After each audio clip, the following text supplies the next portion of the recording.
Les années passent, et je me rends compte que j'ai de moins en moins de temps pour jouer à tout ce que je voudrais. Entre le travail sur la chaîne, le travail sur Loop pour Gamekult, mon taf de Game Master, ma vie amoureuse, sociale et familiale, les week-ends adolescents où je pouvais passer 10 heures sur des jeux vidéo me paraissent bien loin désormais. Alors c'est aussi vrai qu'à l'époque c'était un peu mon seul centre d'intérêt, aujourd'hui je me vois mal vivre sans aussi lire des bouquins ou des BD, regarder des films et des séries, et écouter du rap français dégueulasse pendant que je cuisine des bons petits plats pour la MIF. En gros, je suis dans une espèce de phase de daronisation aiguë, et franchement je le vis plutôt bien. Mais tout ça fait que depuis quelques temps maintenant, je ne joue plus pour m'occuper. Et en jouant au dernier God of War, j'ai pas pu m'empêcher de sentir une certaine frustration. J'ai régulièrement eu l'impression que le jeu me faisait perdre mon temps. J'ai mis peut-être un peu plus de 20 heures pour le terminer, et franchement j'ai trouvé ça très long. Et je pense que la raison de cette sensation, c'est que God of War souffre d'un phénomène très courant dans le monde du jeu vidéo, et avec lequel j'ai de plus en plus de mal, il souffre de remplissage.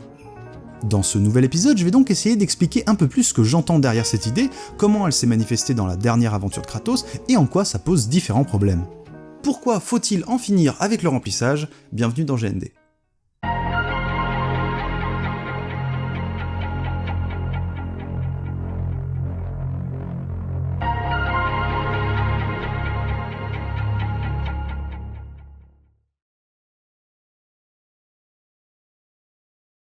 Alors, avant toute chose, je tiens à dire que pour moi God of War est un jeu intéressant et il a clairement des qualités. D'abord, je suis assez admiratif de la façon qu'a eu Santa Monica de renouveler sa licence, qui a quand même 13 ans, tout en préservant l'essentiel. Pour moi, God of War, c'est vraiment une série qui appartenait au passé, dans son design et dans sa philosophie, et ils ont su faire les bons choix pour la moderniser. Les combats avec la caméra à l'épaule ne sont pas forcément aussi lisibles que ceux des opus précédents, mais une fois qu'on a pris le pli, ça fonctionne quand même super bien. Il faut être réactif, souvent en mouvement, et la proximité avec Kratos crée une tension qu'on ne ressentait pas forcément avant. Et la complémentarité avec Atreus est bien là, ses flèches m'ayant sauvé les miches quelquefois. Côté puzzle, on reste sur les motifs habituels de la série, des leviers, des poulies, des murs avec des pics et des petites énigmes mythologiques en mode Adibou. Par contre, dès le début du jeu, j'ai été très agréablement surpris par l'intégration de la hache Léviathan dans ces puzzles. En plus de fendre des crânes, elle permet de résoudre pas mal de problèmes en figeant des mécanismes et en la rappelant au bon moment. C'est pas le Gravity Gun non plus, mais c'est un bel objet de game design. Et là aussi le boy a sa place dans l'équation puisqu'il peut se glisser dans certains passages ou interagir avec des objets spécifiques, classiques mais efficaces. La mise en scène exubérante et propre à la série est elle aussi de la partie, avec un placement de caméra qui joue sur les profondeurs et les échelles pour nous imprégner du gigantisme du royaume nordique. On n'est peut-être pas au niveau de certains passages de God of War 3, mais je me suis pris à m'arrêter plusieurs fois en jeu pour prendre ce qu'il avait à me mettre dans la tronche. Enfin, et là c'est plutôt du neuf, ce dernier God of War tente d'étoffer sa narration et il puise directement ses inspirations chez Naughty Dog et tout particulièrement The Last of Us. L'ombre du duo Joel et Ellie est partout et les dialogues entre Kratos et son rejeton font sacrément écho à ce que Neil Druckmann avait déroulé dans son jeu de 2013. Et je ne m'attarderai pas sur la partie technique et graphique qui est évidemment très solide. On est dans le haut du panier, il y a du talent et de l'argent. Maintenant, toutes ces qualités que je viens de détailler, malheureusement, je trouve qu'elles s'essoufflent très vite par rapport à la longueur du jeu. Parce que si avant les God of War se bouclaient en une dizaine d'heures environ, pour celui-ci, il faut bien compter le double pour en voir le bout, et sans s'intéresser aux quêtes secondaires qui pèsent aussi pas mal sur le tout. Tout au long de mon expérience, j'ai vraiment eu ce sentiment que le jeu étalait toutes ses idées de game design pour tenir sur sa longueur. Prenez les combats, si pour moi ils fonctionnent bien dans l'idée, ils n'ont pas la profondeur pour se renouveler sur une vingtaine voire une trentaine d'heures. Le bestiaire est assez réussi, mais il devient très vite redondant. Il y a beaucoup de chars à canon, les mini-boss comme les trolls ou les anciens sont reskinés et resservis à outrance, et même dans les compositions d'ennemis, le jeu joue bien plus souvent sur la quantité que la variété. Et j'ai l'impression que les devs étaient parfaitement conscients de tout ça, puisque pour maintenir un sentiment d'évolution et de progression, Cory Barlog et son équipe ont fait le choix de se reposer sur des mécaniques et systèmes façon RPG. Et toute la palette moderne est là. Il y a du loot, des stats, des équipements à crafter, des compétences à débloquer, des pouvoirs à améliorer, etc. On dépense constamment des chiffres dans des petites cases et paf, ça débloque des trucs.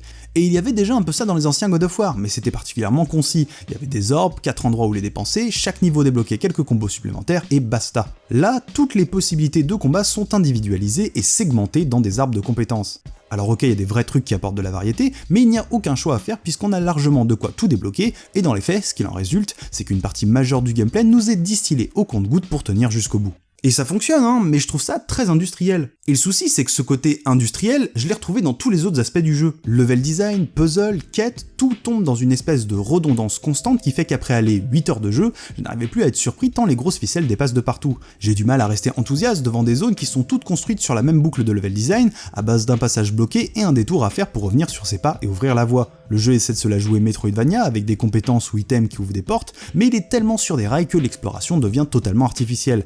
Et sa grosse tendance à nous envoyer faire des allers-retours pour trouver des merdouilles mythiques n'arrange rien du tout. Et c'est dommage parce que la mythologie nordique c'est fascinant, mais au bout du 6ème cure-dent magique de je ne sais quel dieu mineur, je suis désolé mais moi je suivais plus.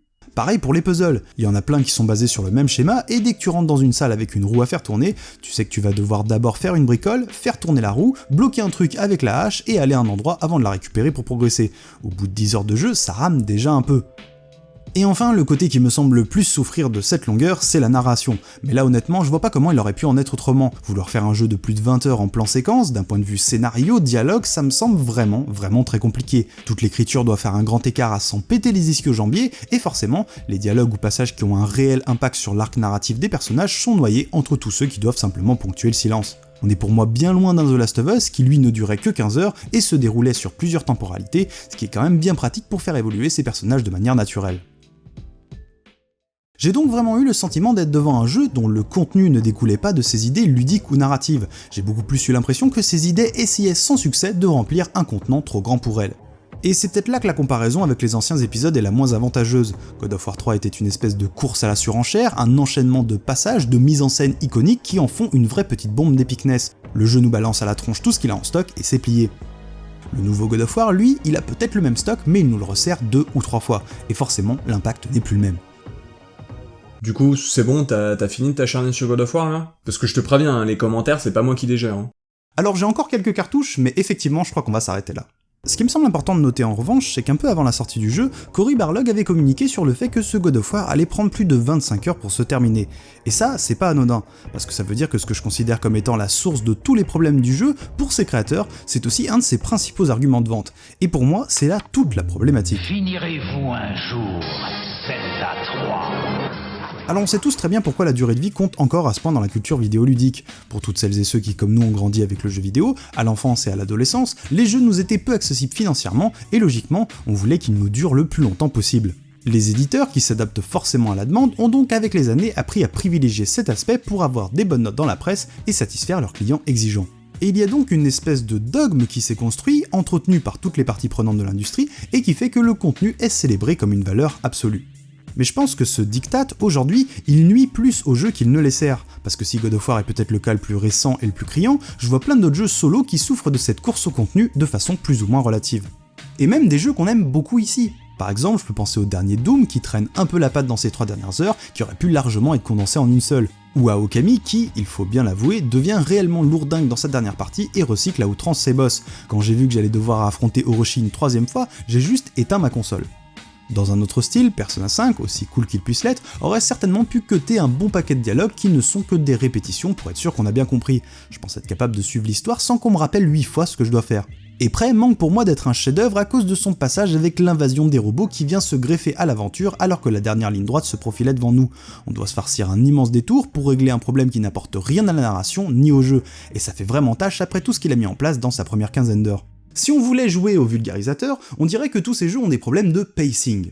Le pacing, c'est le rythme et l'intensité d'une expérience sur l'ensemble de sa durée, et tout dans un jeu participe à le définir. La structure du level design, les itérations sur la boucle de gameplay, les enjeux posés par la narration, etc.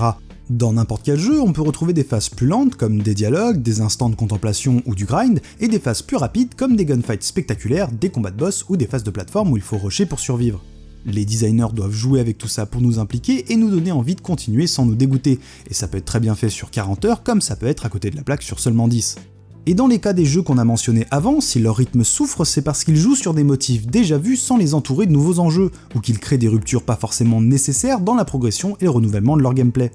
Et c'est en ce sens que le contenu rentre en opposition avec cette notion de pacing. Le plus est parfois l'ennemi du juste, et si des segments de jeu ne sont pas là pour servir le flow de l'aventure mais pour rallonger artificiellement celle-ci, alors il y a un problème.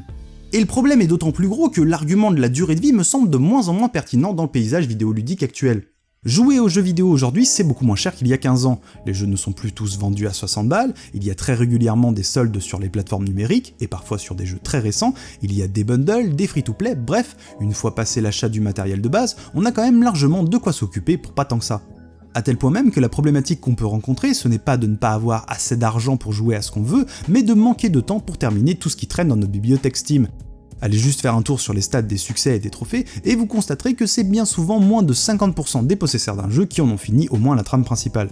Et je suis prêt à parier que comme moi vous avez aussi un joli stock de jeux que vous n'avez même jamais lancé. On se retrouve donc dans une situation assez paradoxale. D'un côté, on a de très nombreux jeux solo qui essaient de s'étirer sur la longueur en dépit de leurs idées de game design et qui ont recours à du remplissage, et de l'autre, on a des joueurs et joueuses qui n'ont pas le temps de jouer à tout ce qu'ils voudraient et même de terminer ce qu'ils ont acheté. Sans compter que nous sommes aussi à l'époque de ce qu'on appelle les jeux services, on en a déjà parlé dans une vidéo, mais ce sont ces jeux multi designés pour retenir les joueurs le plus longtemps possible en ajoutant du contenu sur une ou plusieurs années, une tendance qui n'est d'ailleurs pas prête de s'arrêter au vu du dernier E3.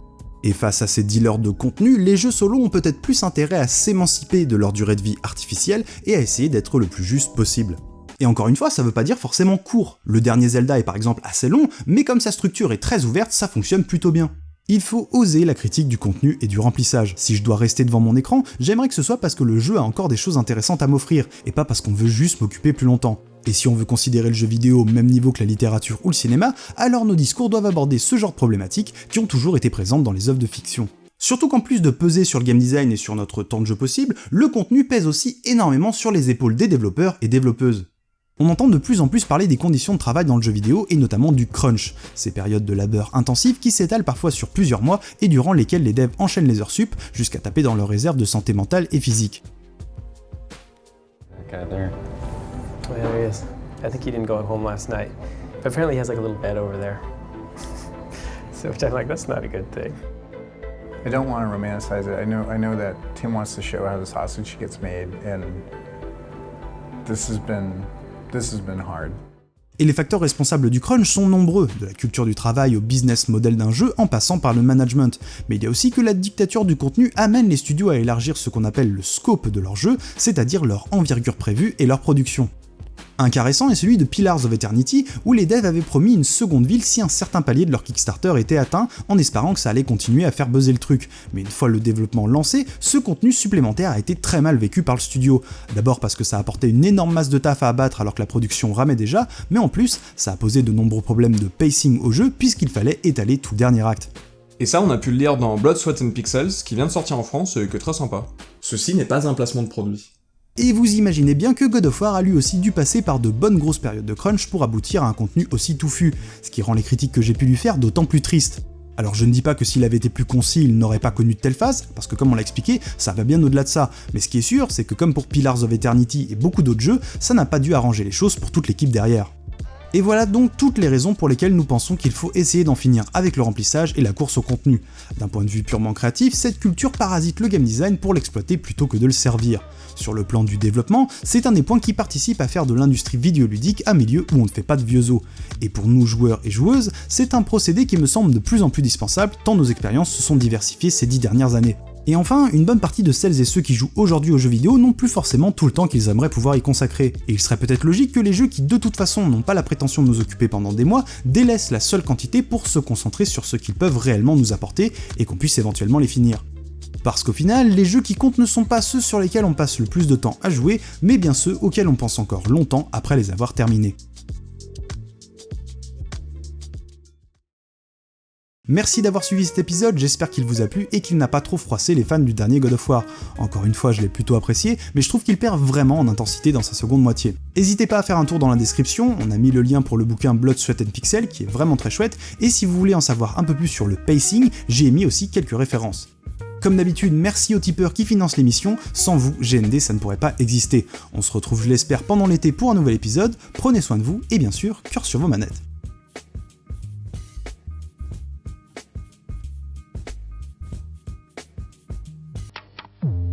Finirez-vous un jour Zelda 3